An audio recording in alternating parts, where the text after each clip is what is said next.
Welcome back to the channel, guys. My name is Ben Fellows. I'm from Loop QA. Today, we're going to talk about 5 things more important than prompting when it comes to cursor and test automation. And I say that a bit tongue-in-cheek because prompting is obviously important, but the motivation for this video is that I've had more and more people ask me for my prompts and readmes and stuff like that, which I'm going to probably do some content on. But I think in many ways, prompts are a bit of a trap because even the best prompts in cursor still have a lot of areas that they could be vastly improved with these 5 important things. So we'll get into it. Those were not words, to quickly set the stage, the 5 things are context, research, commits, rules, and rollbacks. I should probably have a Canva or something like that. Here, I'll type it in here. Context, meaning like images, files, etc. Research, meaning giving websites, etc. Commits, your Git, right? Rules, and then rollbacks. Cool. So that's what we're going to cover. Arguably, I would argue these 5 things, if done well, are going to have just as important sort of impact on the results as your ability to do prompting itself. So with that, let's talk about context. When I say context, that essentially is limiting the scope or giving AI relevant information. Let's assume, for example, that we want to do something. So we have a page object model over here. So if we wanted to add a page for, let's say the beta page, right? Add a POM file for the beta page, right?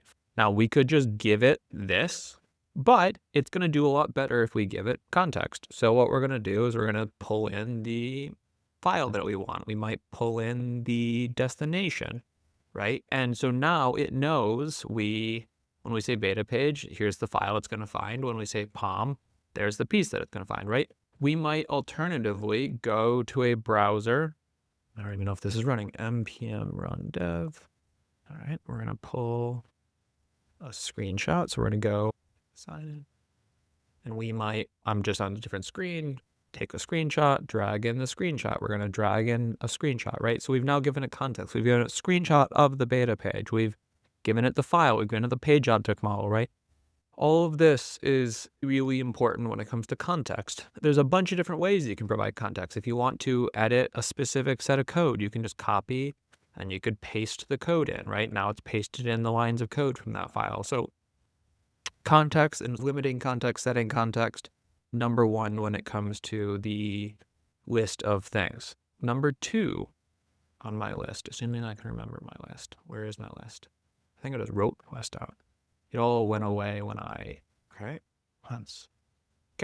Number 2 is the ability to have AI do research. For example, one of the things that I'm doing consistently when I'm asking AI to do things is tell it to go to websites. For example, if we are trying to add an AI agent to Convex, what I will do is I will just drop in the website, right? If we are trying to do something specifically with Playwright, I will drop in the website. And what it'll do is it'll go and it'll read these websites, which is great. Alternatively, if you have an app that you can log into, I'm pretty sure at this point you can have an MCP agent basically open the browser, log in, and then get the website, but that's a very different thing and probably more complex. So it'll do websites. Alternatively, though, you can tell it to Google problems, like Google how to do nested locators before continuing. And it will, funny, it's just yelling at me about request. It's going to Google it, and it's going to basically figure it out. Research is the next piece. All right. So we've said context and research. The third one is a little bit more from a development flow perspective. What I have found is that I'm committing a lot more often when using AI for work. The reason is because you want to keep, anytime you're doing AI stuff, I guess this is probably the same as like software development. So people who are going to watch this might be saying like, hey, this is the same exact thing as software development, but you want to keep your commits as small as possible and you want to do them a lot more often. And the reason why I'm conscious of this is because AI very much is like this addictive thing in some ways where you can go and it's producing so much so fast and it feels amazing and there's this massive dopamine hit, right?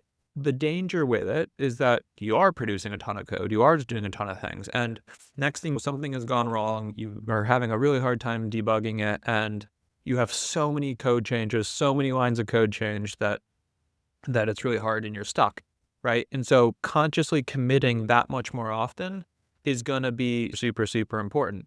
That being said, and this is one of the great things about Cursor that I absolutely love and other people don't really, I think, understand the power of, let's go ahead and say add a POM file for the beta page. If we do something with an agent in the agent mode, I'm going to get a sip of water while it does this. Okay.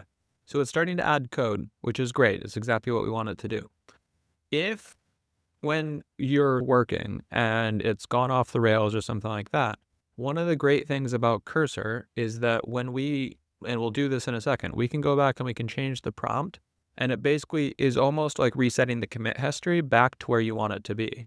So we can go into this chat, we can add 4 or 5 more things of code, we can change a bunch of different things. If we go back and we restart from a prompt, it'll wipe out all of those changes, which is such a nice thing when you are doing this style of coding, because you basically get to reset back to a point that you're happy with. We'll do it in a second once it's finished.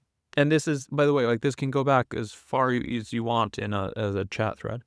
Great.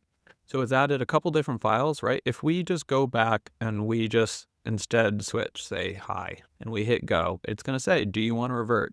If we say continue and revert, it then will wipe out all of those changes, even if they've been accepted into the code, and basically reset. So super, super, super useful tool. Last but not least, and I'm going to kind of group this into a couple things, originally was at rules, right? So you can reference your different rules. But also in general, I think the @ symbol is something that is wildly underused. For example, you can point it into a terminal, which is super, super useful, or you can point it at different things. So generally speaking, using the @ symbol. And then bonus, when it comes back to these 5 things, watch it think, because you can save a tremendous amount of time watching it think, knowing whether or not it's doing the intention of your prompt. So the files it's looking at, where it's thinking, it'll share its thoughts with Sonnet specifically.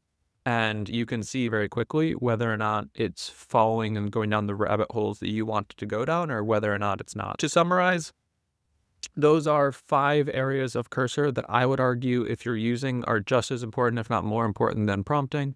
Setting the right context, allowing it to do its own research, committing often, rules and other @ symbol terminals, the ability to use the rollback feature with chat, and then the bonus was watching it think. So that is going to be the video for today. If you liked this video, please do not hesitate to subscribe. In general, this channel is going to be about test automation and just AI when it comes to tools and Cursor. If you have other topics, please feel free to suggest it. And also, if you just don't want to have to teach yourself all of this stuff, reach out to us at workwithloop.com, and we will staff a QA engineer on your team who already has all these skills, can upskill your team, and can move your company forward. Talk soon. Bye.